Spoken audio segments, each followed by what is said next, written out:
वृश्चिक राशि, वो दिन, वो समय और वो क्षण जब सूर्य देव अपने राशि को परिवर्तन करने वाले हैं। 14 जनवरी 2026 दोपहर 3:07 पर आकाश में एक ऐसा परिवर्तन होने जा रहा है जो हर वृश्चिक की जिंदगी में कुछ न कुछ अंदर ही अंदर बदलाव लेकर जरूर आएगा। सूर्य देव, जिन्हें ज्योतिष में कहा गया है आत्मा,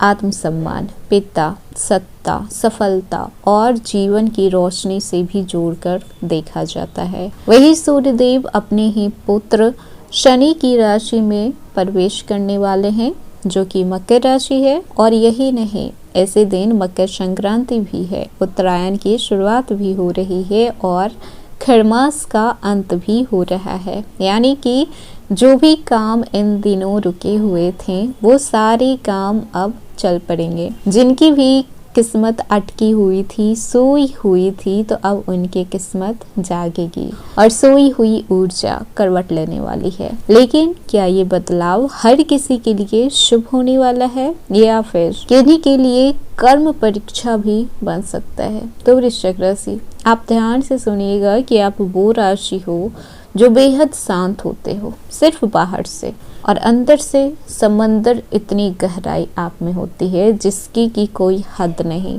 कोई लिमिटेशन नहीं, कभी भी कोई उसे नाप नहीं सकता। आप हर चीज को बहुत डीप तरीके से एनालाइज करते हो और अपनी पहचान खुद अपने बलबूते पर बनाते हो। और जब सूर्य शनि की राशि में आते हैं और वो भी आपके तीसरे भाव में, तो ये गोचर आसान नहीं होता। ये गोचर होता है अहंकार के साथ साथ अनुशासन का, गुस्से के साथ साथ धैर्यता का, ताकत के साथ साथ संयम का। क्योंकि हम आपको बता दें कि पिछले कुछ महीनों से आप खुद को रोकते आए हैं, खुद को बहुत कंट्रोल में करते आए हैं। ऐसा नहीं है कि गुस्सा आप में नहीं था, आग आप में नहीं था, आप दोबारा सामने वाले को जवाब नहीं दे सकते। आप सब चीज कर सकते थे, अपने सपने, अपने हर चीज को आप पूरे कर सकते थे, लेकिन आपने कंट्रोल किया है हर चीज को। पिछले कुछ महीनों में आपने दबा दिया है। वजह क्या थी वो आपको पता होगा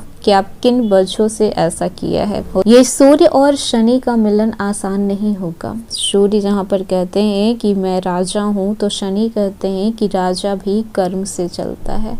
और जब ये दोनों मिलते हैं तो फिर जिंदगी कुछ यूं चलती है जैसे कि सिर्फ आपकी चाहत ही नहीं हो, मेहनत भी साथ में हो और सच्चाई के साथ साथ ईमानदारी भी हो। इस वीडियो में मैं आपको बताऊंगी कि सूर्य गोचर का गहरा ज्योतिषीय अर्थ क्या होगा, वृश्चिक राशि पर इसका पूरा प्रभाव कैसे पड़ेगा, कैरियर, पैसा, रिश्ते, स्वास्थ्य और कौन सी गलती भारी पड़ सकती है और कौन सा उपाय आपके जीवन को बदल सकता है। इस समय आपको क्या करना है और क्या बिल्कुल भी नहीं करना है। और सबसे ज़रूरी बात, ये समय आपको खुद से मिलने का मौका देगा। तो तैयार हो जाइए खुद की ताकत को पहचानने के लिए, अपने डर से बाहर निकलने के लिए और किस्मत को अपनी तरफ मोड़ने के लिए। हेलो एवरीवन, स्वागत है आपके हमारे चैनल भाग्य की धारा में। कैसे हैं आप लोग? उम्मीद करते हैं अच्छे होंगे। अगर आप हमारे चैनल पर नए हैं तो चैनल को सब्सक्राइब करके बेल आइकन दबा दें, जिससे आने वाली नई वीडियो का नोटिफिकेशन आपको मिलते रहे। तो चलिए बिना देरी के शुरू करते हैं। 14 जनवरी 2026 को दोपहर 3:07 पर सूर्यदेव राशि परिवर्तन करने जा रहे हैं, मकर राशि में प्रवेश करेंगे। और ऐसे दिन मकर संक्रांति के साथ साथ ऐसे दिन उत्तरायण की शुरुआत भी हो रही है। और वृश्चिक राशि, वृश्चिक से मकर राशि बनती है तीसरे भाव की। तीसरा भाव जो साहस, पराक्रम, आत्मविश्वास, छोटे प्रयास, कम्युनिकेशन, सोशल मीडिया और क्रिएशन के साथ जुड़ा होता है। यानी कि सूर्य का ये गोचर वृश्चिक राशि को अंदर से ताकतवर बनाने आया है। इस समय सूर्य आप में आत्मविश्वास की जबरदस्त बढ़ोतरी देंगे। जो वृश्चिक राशि पिछले कुछ समय से खुद पर शक कर रहे थे खुद को कम समझ रहे थे। अब आप में गजब का कॉन्फिडेंस आने वाला है। कैरियर को देखा जाए तो ये गोचर उन वृश्चिक राशि के लिए बेहद महत्वपूर्ण होने वाला है जो अपने कैरियर को लेकर कंफ्यूज थे। सूर्य आपको सिखाएंगे कि छोटे प्रयास भी बड़ा परिणाम ला सकता है, लेकिन ध्यान रहे कि ये समय शॉर्टकट का नहीं है, कंसिस्टेंसी का है। हर रोज अगर आप थोड़ा थोड़ा ही सही लेकिन मेहनत करते हैं तो आप आगे निकल सकते हैं। और जो लोग जॉब में हैं तो सूर्य का मकर में प्रवेश आपके तीसरे भाव में हो रहा है। जो नौकरी पेशा लोग हैं, साहस, कम्युनिकेशन और अपनी बात रखने का इस समय आप जोरदार तरीके से रख सकते हैं। और इसी समय में नौकरी में आपको नई जिम्मेदारी मिल सकती है। सीनियर्स आप पर भरोसा दिखा सकते हैं। जो लोग लंबे समय से खुद को दबाकर काम कर रहे थे तो अब उन्हें बोलने का मौका मिलेगा। इस समय आपको क्या नहीं करना है तो बॉस के साथ बहस नहीं करना है, नियम को तोड़ना नहीं है, गुस्से में बॉस के साथ टक्कर नहीं लेनी है, वरना यही सूर्य आपके लिए परेशानी भी बन सकते हैं। इसलिए कम बोलिए, ईगो को साइड में रखिए, दिमाग से काम कीजिए, वो ज़्यादा बेहतर होगा। व्यापारियों के लिए सूर्य का ये गोचर कहता है कि आप अपने मार्केटिंग पर ध्यान दीजिए, नेटवर्किंग को बढ़ाइए, खुद सामने आइए। अब पर्दे के पीछे रहने का समय नहीं है। क्या नहीं करना है तो पार्टनर के साथ ईगो क्लैश नहीं करना है, जल्दीबाजी में कोई भी डील फाइनल नहीं करना है, बिना कागजी काम के किसी भी बात पर किसी की भी भरोसा नहीं करना है। ये गोचर आपको साहस करना सिखाएगा कि साहस करो लेकिन हिसाब के साथ करो, ये भी बताएगा। छात्रों की बात कर लें तो छात्रों के लिए ये समय बेहद ही ये गोचर खास होने वाला है। एकाग्रता बढ़ेगी, आत्मविश्वास लौटेगा, जो डर परीक्षा से था वो कम होगा। यहाँ पर एक बात का ध्यान रखना है कि सिर्फ सोचने से नहीं बल्कि रोज थोड़ा थोड़ा पढ़ने से सफलता मिलेगी। सिर्फ आप सोचेंगे कि सोचने से मुझे एग्जाम क्रैक हो जाए मेरा, तो ऐसा नहीं होगा। क्या चीज़ से आपको बचना है तो मोबाइल, आलस, ईगो, ये सारी चीज़ें आपके सबसे बड़े शत्रु बन सकते हैं। और साथ ही साथ खुद पे शक करना कि मुझसे रिजल्ट नहीं आएंगे। क्यों नहीं आएंगे, आपसे आएंगे। पॉजिटिव माइंडसेट रखिए, बिल्कुल आप एग्जाम क्रैक कर पाएंगे।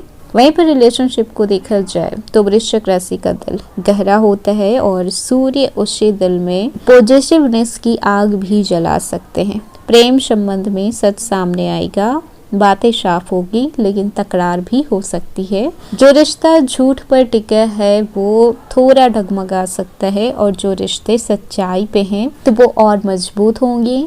कुछ लोगों के इतने मजबूत होंगे कि बात शादी तक पहुंच सकती है। परिवार में आपकी भूमिका अहम होगी, आपकी बातें मानी जाएगी, आपसे सलाह लिया जाएगा, लेकिन खुद से बड़े इंसान जैसे कि आपके पिता हो जाएं या फिर अपने पिता तुल्य इंसान के साथ आपको बहस नहीं करना है, अनादर नहीं करना है, उनके साथ ऊंची आवाज में बात नहीं करना है। स्वास्थ्य को देखा जाए तो इस गोचर पे आपको क्या ध्यान देना है, बीपी का, क्योंकि अगर गुस्सा करेंगे तो आपका बीपी बढ़ भी सकता है, बीपी डाउन भी हो सकता है। और गुस्से की वजह से ही आपको इस समय माइग्रेन की प्रॉब्लम भी देखने को मिल सकती है। आँखों में थकावट रहेगी, इसीलिए नींद पूरी तरीके से लीजिए। अब बात कर लेते हैं कि इस समय आपको क्या नहीं करना है। तो देखिए, झूठ ना तो बोलनी है और ना ही किसी की झूठ में साथ देना है। अहंकार से इस समय बचना है आपको। पिता का अनादर नहीं करना है। सरकारी नियमों की अनदेखी नहीं करनी है। ऐसा नहीं कि आप सारे रूल्स तोड़ते जा रहे हैं। गुस्से में कोई फैसला नहीं लेना है। और क्या करना है तो आप रोज सुबह सूर्य देव को जल अर्पित कर सकते हैं। ओम घृणी सूर्याय नमः का आप जाप कर सकते हैं। रविवार को आप गेहूं, गुड़ या फिर तांबा दान कर सकते हैं। पिता और गुरु का सम्मान बनाए रखिएगा। सच बोलिएगा, नरमी के साथ, अच्छे लहजे में बात कीजिएगा। बस इतना कीजिए, कोई भी प्रॉब्लम, कोई भी दिक्कतें, कोई भी अड़चन नहीं आएगी। अगर आज से 14 जनवरी से अगर आप अपने ईगो को छोड़कर आप डिसिप्लिन अपनाते हैं तो वही सूर्य आपको ऊंचाई भी देंगे, पहचान भी दिलाएंगे और साथ ही साथ सम्मान भी आपको दिलवाएंगे। तो ये था वृश्चिक राशि आज का वीडियो। कैसा लगा, पसंद आया हो तो लाइक कीजिएगा, नए हैं तो सब्सक्राइब कीजिएगा और जितना हो सके वीडियो को शेयर कीजिएगा।